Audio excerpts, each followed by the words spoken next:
Bobby, welcome to Superscoreboard. Thank you.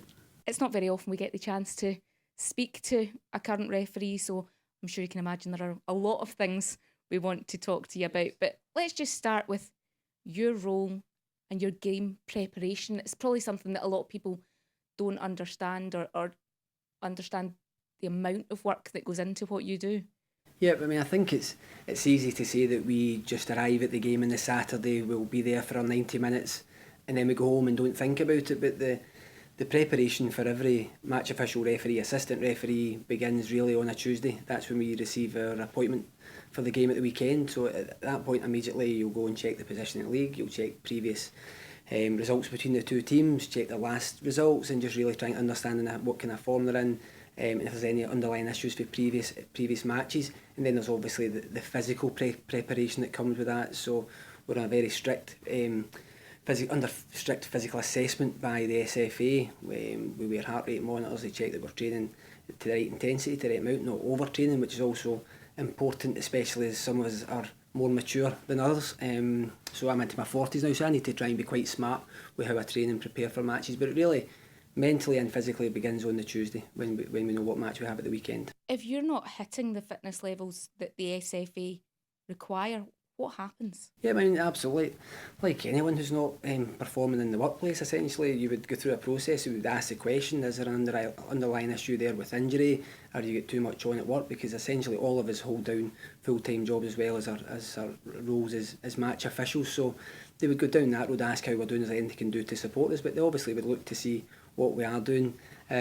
Myself, for example, a couple of months maybe you're busy at work and you don't train as much as you should have. So an email will come in from John Fleming, head of refereeing, and just ask, is everything okay? And then it will be taken from there.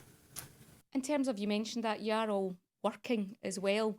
How do you juggle that? And also, in terms of your work, you must have to have a very understanding boss. Yes, I think all of us need to have that. So, I mean, I didn't actually work for 2 years and just focused totally on the refereeing. And that takes a lot of the stress away and it does obviously help with the preparation. I started working in July last year, and that brings back the normal working week, 40 hours, but let's be honest, who actually works the 40 hours now? We're working closer to 50 hours. So trying to do that, plus have some family time, plus the kind of physical preparation training for the match at the weekend, plus then the day for the match. And for the international officials, obviously then we're trying to manoeuvre trips into that, and it's all right saying it's glamorous, you're going to nice stadiums, you're going to nice countries, but the first you get the call from SFA, we've got an appointment internationally, you think that's great, your next concern is now I need to go and speak to my manager and arrange time off. So that you need that understanding relationship with your boss. So people get various different agreements with their bosses. I try and use annual leave as much as I can, but that then impacts on your own leave. But like, I try not to complain because we really are in a very privileged position, and that's one of the real highlights of being a match official, is that opportunity to travel. You are in a privileged position, but going forward, would you like to see this as a role that becomes full-time? I think everyone, I mean, if financially it provided the same support that you've got your income as a match official and your income from your permanent employment, obviously I think anything that makes the job easier and allows you to prepare better. I mean, I know some of the managers, there's discussions about VAR, about full-time officials. I think there's full-time officials in the majority of leagues across Europe, and people say but they still make mistakes, but unfortunately mistakes will still happen. But if you allow yourself to prepare professionally and to the best of your ability, that in turn would hopefully reduce the amount of errors that are made. How do you deal with it when you do make mistakes? As you say, we're all human, mistakes happen. When you do, what goes through your mind? How do you... Well, you don't know at the time, which is good. So you can try, and the best thing you can do in the match is make a decision, move on to the next. So if you think, is that right, is it wrong, then you might potentially make another mistake. So the first thing that you do is in the match, you make the decision, move on, you put it at the back of your mind very quickly now because of telephones and videos. As soon as you go into your dressing room, we don't look at half time to allow us to focus on the match, but at full time you'll go in and you generally know by the amount of messages you have, especially if it's a big match. If there's not a lot of messages, you tend to have done okay, and if there's a lot of messages, there might be one or two things to discuss, shall we say, and that's coming from colleagues at work or colleagues who are referees who are giving you their own opinion. So it's difficult. Nobody likes making a mistake, especially if that's a mistake that essentially costs the team points, or a win or a draw, or a cup match progression. So it's difficult to deal with, and sometimes it can take a bit of time to get over that. And you'll go home and you'll analyse the clip, and it's not a nice place to be, and it's not a nice feeling, especially, let's say, if it's a crucial mistake that's cost someone progression in a cup competition or points, or important points in a league game. You say you put it at the back of your mind and you move on. If you listen to fans, they'll suggest, or referees, they'll make up for it because they'll make another decision in the game. Yes, and there is that chat, but it's absolutely not the case, because we can't referee like that. We need to referee with what's put in front of us. Decisions, simple decisions, right or wrong, throw in, you need to try and get the majority correct. So throw in, goal kick, corner kick, foul, penalty, yellow, red.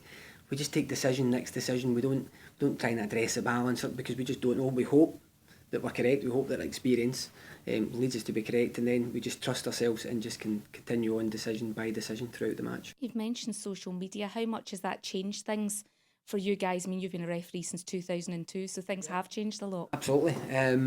I think the scrutiny on match officials, same as it is in players and managers, is far more intense in the current era, given that there's more cameras at matches, there's more platforms, there's more mediums, there's more people talking, there's more newspapers commenting in the matches on decisions. So it comes with the territory of being a match official now, with being a player or being a manager. So those forums are there in terms of social media, but I don't know any referee that will actively monitor conversations on social media. I think if you've got mainstream media like the phone-ins and the tabloids and things, that's there, and it's difficult to remove yourself from that completely, but social media you can. Thankfully there's various filters.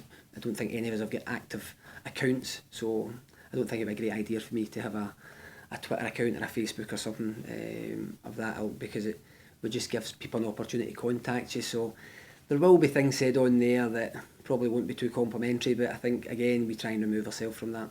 Things have at times this season take a bit of an ugly turn. We look at John Beaton and the threats that he received, and that's when it becomes sinister. I mean, I think what people need to remember is a game of football. That is the bottom line. We are match officials, are involved in the game because we love football, and we love to be involved in football.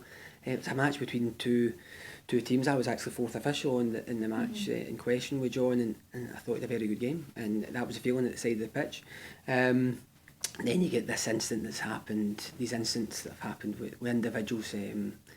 It's difficult to think what's going through these people's minds, but it is good to see that the police have taken the strongest action, and I believe that already at least one person has appeared at court on the back of those allegations. So that's good. So that's a positive that the police take that quite seriously, because I think no one who goes to the workplace should be faced with that level of abuse. Mentally, how hard is it to deal with these things at times when you are getting that level of abuse because you made a mistake? Yeah, I mean, everyone's different, in every workplace we've got different personalities, different mentalities, different ways of dealing with things. I really switch off to all that. I can't speak about the other guys. It's difficult, because you'll be walking off a pitch and a section of fans will be giving you dogs abuse. Rightly or wrongly, they'll believe they're correct until they see the footage. They might still believe they're correct, but there's nothing I can do to control that. So there's a phrase where control the controls, make the decisions, and move on. But honestly, I'm not saying I enjoy that level of engagement with spectators walking off the pitch, but it's not going to affect the way I behave, the way I referee the next match. I can only speak for myself and how I deal with that. A lot of fans believe that referees in Scotland should declare their allegiance to who they support. What's your opinion on that? Would it make any difference? Well, I don't know. I think you've got a situation where players move between clubs. When one player that's played for one club plays against the other club, does affect his performance. We've seen players move between the two biggest clubs, two Glasgow clubs, shall we say. Does that affect their performance when they've played for either side? What would it give? Because I think the majority of match officials are from the Central Belt. Would there be a benefit?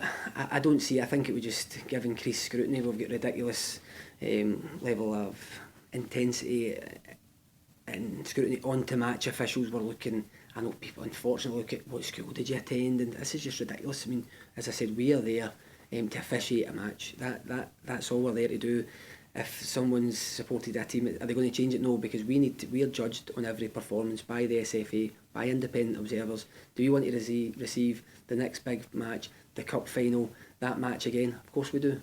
We apply ourselves to try and get as much out of the game as we can. So why would we show any benefit to one team?